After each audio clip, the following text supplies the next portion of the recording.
Lord, you know me, every thought, each breath I take. You have called me. 안녕하세요. 청소년 매일 성경 묵상을 돕는 묵상 코치입니다. 함께 읽고 나눌 말씀은 역대상 13장 1절에서 14절까지 말씀입니다. 여러분은 혹시 이런 경험이 있나요?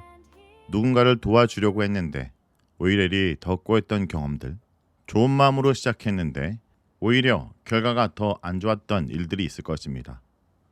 오늘 우리가 볼 말씀에도 그런 일들이 벌어집니다. 바로 다윗 왕이 하나님에게, 즉 하나님의 임재를 상징하는 언약궤를 예루살렘으로 옮기려고 할 때 일어났던 사건입니다. 먼저 언약궤는 이스라엘 민족이 광야를 지나며 하나님과 함께했다는 것을 말하는 상징입니다. 그 안에는 십계명과 돌판이 있습니다. 하나님의 임재, 즉 하나님이 함께 하신다는 상징이자 실제적인 하나님과의 만남의 장소였습니다. 그런데 이 궤가 한참 전 블레셋과의 전쟁 중에 빼앗겼다가 다시 이스라엘로 돌아오게 되었습니다. 하지만 그 후로 길랏 여아림이라는 곳에 한동안 그냥 머물러 있었습니다. 이제 다윗이 왕이 되고 나서 하나님의 궤를 예루살렘으로 옮기자고 결정합니다. 그의 의도는 정말 좋았습니다. 하나님 중심의 나라를 만들고 싶었기 때문입니다. 그런데 사건이 이상하게 흘러갑니다. 다윗은 온 백성과 함께 언약궤를 새 수레에 싣고 옮기기 시작합니다. 찬양도 하고 악기도 연주하면서 거대한 축제처럼 진행합니다.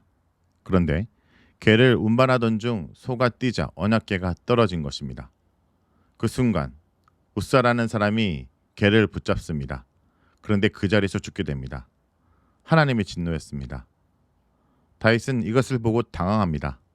왜 하나님이 우사를 죽이셨지? 그는 궤가 떨어지지 않게 도우려고 했는데. 너무 무서워진 다윗은 궤를 오벳에돔의 집에 잠시 맡깁니다. 그런데 놀라운 일이 벌어집니다. 오벳에돔의 집에 하나님의 축복이 임한 것입니다. 여러분, 여기서 우리는 중요한 것을 배워야 합니다.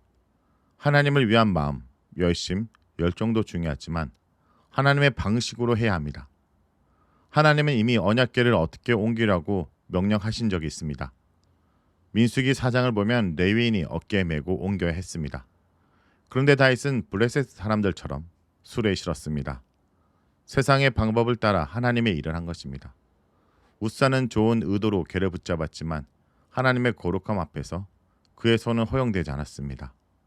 하나님의 거룩은 인간의 좋은 의도로도 쉽게 다가갈 수 없는 것입니다. 오늘 말씀을 통해 우리는 어떤 삶을 적용할 수 있을까요? 하나님을 향한 열심이 있다면 하나님 말씀을 먼저 알아야 하는 것입니다. 그냥 하나님을 위해 라는 마음만 가지고 행동하면 안 됩니다.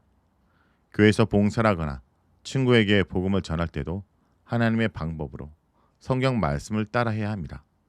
하나님의 일은 하나님의 방식으로 진행되어야 되는 것을 잊지 말고 하나님이 무엇을 원하는지 말씀을 읽고 분별하며 깨달아 행동하는 자가 되길 간절히 기도합니다. 말씀 놓고 기도하겠습니다. 주님, 오늘 다윗이 언약궤를 옮기려고 했던 사건을 통해 하나님의 거룩함과 질서를 깨닫게 하심을 감사드립니다. 저희는 때로 좋은 마음으로 행동하지만 하나님의 방법을 잊고 나아갈 때가 많았습니다. 우사 이야기를 통해 하나님의 거룩 앞에서 겸손해지게 하시고 오벳에돔처럼 하나님의 임재가 머무는 삶이 되게 하여 주옵소서. 무엇보다 예수님을 통해 하나님의 거룩함 앞에 담대히 나아갈 수 있게 된 은혜를 잊지 않게 하시고 매일 삶 속에서 예수님과 동행하며 살게 하여 주옵소서. 예수님의 이름으로 기도합니다. 아멘. Use my life for your great story.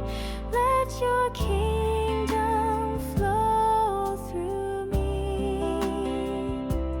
Here I am, I surrender wholly. Lord, fulfill your will in me.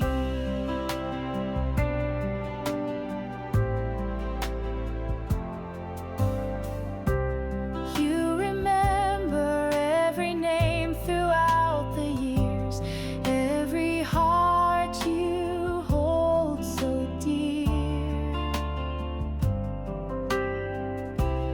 Now you've placed me